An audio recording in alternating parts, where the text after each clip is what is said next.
So we got a truck in here in the shop today that I'm even ashamed to have in here, because honestly, you can stand out here in front of the shop and you can smell this truck in here. I'm gonna go over this in just a second. We're doing an AC compressor on a 6 liter, but it's not an ordinary 6 liter. This is a clapped out 6 liter. So let's touch on that real quick and let's actually get to the important stuff. So first off, I washed my hands like 5 times after touching this. Who knows what's in there? I wish you could smell the aroma of this truck. I mean, we got black ice and it smells like really stinky weed. Golly, there's more over there. We got our Kmart cowboy hat. Holy crap. Why? So we're putting an AC compressor on this. Ooh, red alternator. That added some power. What the hell is even that? I hadn't even looked at the coolant in this thing. Boy, that is a swole up. That cap is that. Man, that is on there too. And I bet I know why it's on there that way, because it wants to blow it off. Seam looks maxed out. Yeah, I can't get it open. Not with my bare hand. But I mean, rock lights. Definitely need rock lights. I mean, really? Is this necessary? All right, we got the truck lifted up. We're gonna remove our inner fender well. I've done looked through all the mess in the truck to get the lug nut keys just to pull the tire off to have it out of my way. For one, it makes removing the inner fender well a little bit easier with this out of the way. And two, I can actually get up in here more, because what we're gonna do is we're gonna access the compressor through right here above the frame rail. So we'll see what happens. I don't have one this particular size laying around. So anyways, we're gonna pull our inner fender well out. You got 7/30 seconds for these small ones that go around the outside edge, holding your inner fender well in. Those are 8 millimeters. You got one, there's a couple missing on this truck. And they're all missing in the front. So there's one 8 millimeter here on this particular one. And we got to undo our vacuum box. I don't know we got to see about these rock lights. I don't know. Anyways, we'll cross that bridge when we get to it. We're taking the inner fender well out. So it's always good to carry some rat nest friends around with you in your inner fender well here. That's cool. So before we get all involved with taking the belt off, so far we've just taken the inner fender well out. This is going to be in your way when you go to pull the compressor out up there over the fender well. So that's a 15 millimeter socket right there that holds this on to the block here. So we're going to back that out. It'll have this loose where we can move it around. So once you get that loose, there's that other 15 behind it, which is a stud that's going to get this ground cable loose, and you'll be able to move it around also.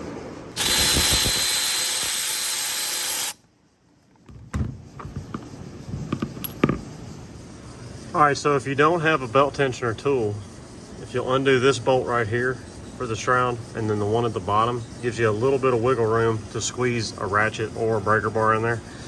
Then you can sit there and just pry. So much easier to get your belt loose, which I gotta have both hands, so we'll catch up then. All right, we got our belt off.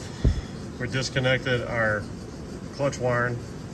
We disconnected our high pressure switch wiring right there. So now everything is loose. So now the thing we want to do is our manifold there, where our suction and our high pressure line. Come on, focus. You go to the compressor. You're gonna take it all the way loose, but get it broke loose before you start undoing your mounting bolts. You got that 10 millimeters there. I don't know if you'll be able to see it. You can barely see the head of that 10 millimeter at the bottom, and there's a 13 on the back. I'll be able to show you a lot easier once I get it out. So I'm gonna get the manifold loose and break those bolts loose, and then I'll do my best to video snaking this out up here and showing you how we pull it out. All right, so that's the approach I take with a 10 millimeter wrench to get that loose. I've already got it loose, just a good half, 3/4 of a turn is all you need. That way you're just not trying to bust it loose with the compressor unbolted from the motor later. So get that busted loose. And I don't know if I mentioned earlier, but of course, you want to evacuate your system first. We sucked the system down, pulled all the Freon out of it earlier before we started all this. That's what I started out my day doing here. And the reason we're replacing this anyways, I didn't say that either, but the compressor's not locked up, but he's got a leak in the system. It's not in the condenser. and it's not in the evaporator, and usually it's the seals in the compressor when this happens. So we're doing new compressor, new dryer, new orifice tube with all new O-rings. All right, all of our bolts are loose. You can see the 13 sticking out down at the bottom. That's the one that is just a bundle of joy to do. The 10 right here you see at the top is loose, but leave at least one of these front ones in while you're getting that one out. Makes it easier so the weight of the compressor is not hanging on it, because it's really hard to feed your fingers up in there and start working it out once you get it all loose. So now we're going to take the top one all the way out. You're going to slide the compressor out with the 13 millimeter bolt in there, and we're going to go on and get the hoses loose and work it out here. So there really ain't a whole lot to pulling it out. It's just a matter of getting your hand in there and working it out of here, and it comes right over the frame, just like that. And there it is.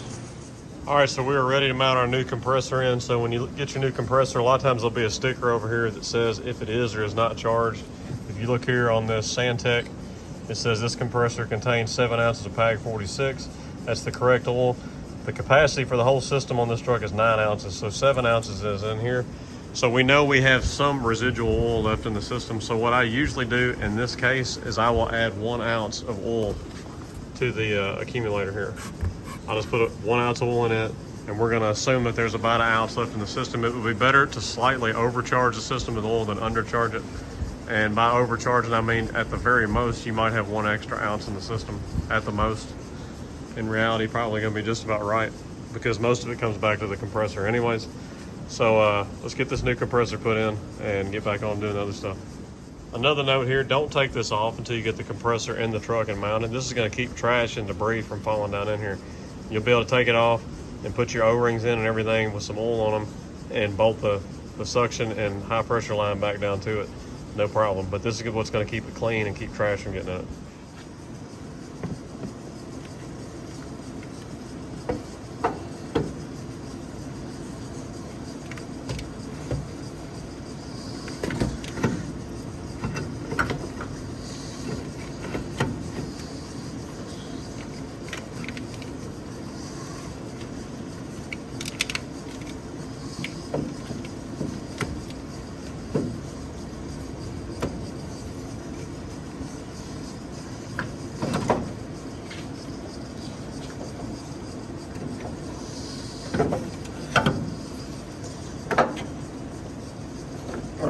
We got that set in there.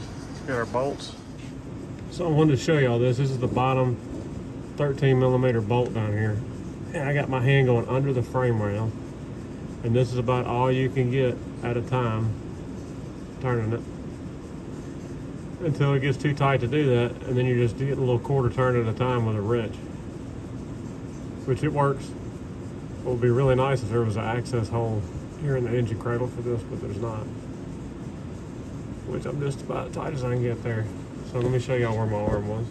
So I'm running my arm up under the frame here, coming around, and then coming in right down here at the bottom of the compressor to turn that right there. We are now going to take the plastic cover off of the compressor. We're going to be very careful to not drop any debris, dust, dirt, whatever down in there. We'll put our 2 new green O-rings on there with a little bit of PAG 46 oil on them. We're going to make sure there's no debris on the bottom of the manifold there that goes onto it. All right, we have our 2, I know it's hard to see, we have our 2 new green O-rings in there, lubed up with a little bit of PAG 46 oil. We're going to stick the manifold on there, get the bolt in, and tighten that down. Our hoses will be connected up then. We'll connect our 2 electrical connections back up, and then we can work on getting the belt back on. Then the only thing left will be doing the accumulator and the orifice tube, and that's the way easy part compared to this. All right, we have all of our bolts started in the compressor. They are not pulled up tight against the block, and you don't want to do that because you're going to have trouble getting that manifold on if you tighten them all up. So get the bolts all just barely snug without the compressor pulled 100% up to the block. Get your manifold down in there with your new O-rings and everything on it. Put the bolt in, tighten that down permanent, then come back and do your bolts, all 3 of your bolts. All right, we're all bolted up, all plugged in.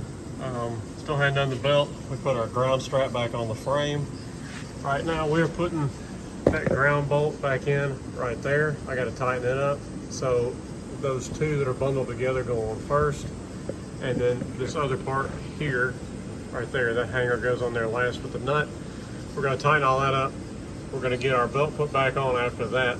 And then we got to put our 2 fan shroud bolts back in we were talking about. There's that's a 3/4 extension I use to just stick in between the harmonic balancer and the fan shroud there, and it pushes it out that much, which is just right for getting your ratchet in there for doing the belt tensioner like I mentioned. So we're going to do all that, get the belt back on, jump on the accumulator and the orifice tube, and then pull a vacuum. All right, now onto the accumulator. You have this little release tab here. It hooks behind a little tab right there. Do both of them. That slides off. That will break easy if you don't do it the right way. We got to break this connection here. We got to undo this nut right back there. So that hose comes off. This comes off the accumulator. Then you have to use a quick connect release right here on this one to release that spring on the inside. That'll come off. Got to unplug our low pressure switch. All right, so we got this nut undone. We got this undone, which I was surprised at how loose this was. This wasn't that tight. So that could have been another contributing factor to the leak in the system, possibly. This is a 5/8 quick connect tool. That's what you use right here to get that undone. Once you have all your connections broke loose off your accumulator, you're gonna have that 8mm there that I've already took out. And you have 2. Get you a good angle. You have those 2 right there to get out. All right, so there's your old accumulator. We're gonna leave the low pressure switch on here for now till the other one's all completely installed. We gotta install that O-ring, which we have a new one of on the new accumulator. There's gonna be a new O-ring that goes there. There's a new O-ring that goes on the low pressure switch. There's 3 O-rings that get stacked right here on the quick connect, and that is it. So we're gonna lube up some O-rings and change out O-rings. All right, new accumulator all in, all tightened up, new O-rings on everything. Put our old low pressure switch back in, new O-ring on it. And of course you oil all these rings when you put them in. Got the gauges hooked up. You're ready to hook the vacuum pump up. We're gonna pull a vacuum for about 45 minutes or an hour. So guys, I came home this morning and I got started on it, got distracted, and I don't know, wasn't even thinking about video for some reason, but we got our AC all charged up. There's our static pressure right there, all equalized. We got a 42-ounce charge. We had our 9 ounces of oil. We actually put 8 ounces of oil in it because I was assuming there's about an ounce left in the system, which I think is safe. Can't find my thermometer right now, but it is freezing you out in the cab, so we're throwing our inner fender well in right now. Just gotta throw those bolts back in that we showed taking out, and throw our tire on, get her off the lift. We're gonna go take her down the highway and see how she actually does with a significant amount of air moving across the condenser. Now, if you don't put a fan in front of it and have some air moving across this condenser, you're gonna have some really high pressures on your high side for sure, because there's no air moving across that condenser to take the heat out. So sit you a fan in front of it, you'll see your pressure drop 15, 20, 25 pounds even. If you have a decent sized fan, that's simulating you driving down the road, of course, especially when you're gonna run the RPMs up at 1500, 1800 RPM and see how she's cooling with the pressure dropping and stuff. But you gotta have some air moving across that condenser, so keep that in mind. All right guys, hope y'all enjoyed the video on putting this air conditioner on this 6.0. Not too bad of a job to do. If you can get you a cheap set of gauges, you can charge it all up yourself. You can rent you a vacuum pump. You can rent the gauges and everything from most of your part stores. So try this out, save you some money, get your air going. It's hot, especially down here in the South. So it's Automatic Garage signing out. Y'all like, subscribe, comment, check us out at Facebook, Instagram, and Rumble. Got a lot more videos coming. If you hadn't checked out Miss Automatic's new excursion ride, we got a lot more videos coming on that. We're going to do a bunch of cosmetic stuff. We've already fixed some suspension and some other things going on with it. So go check that stuff out. We'll holler at y'all later.